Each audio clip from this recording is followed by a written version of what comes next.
Hello mister Ashutosh जी, आपका call आ रहा है। कृपया करके अपना कॉल उठा लीजिए वरना कॉल कट जाएगा।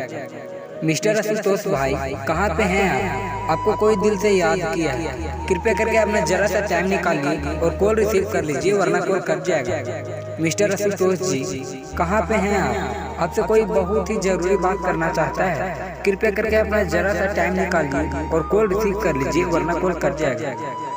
मिस्टर आशुतोष जी, कहाँ पे हैं आप? मैं आपसे बहुत ही देर से रिक्वेस्ट कर रहा हूँ। कृपया करके अपना जरा सा टाइम निकालिए और कॉल रिसीव कर लीजिए वरना कॉल कट जाएगा। आशुतोष भाई, प्लीज पिक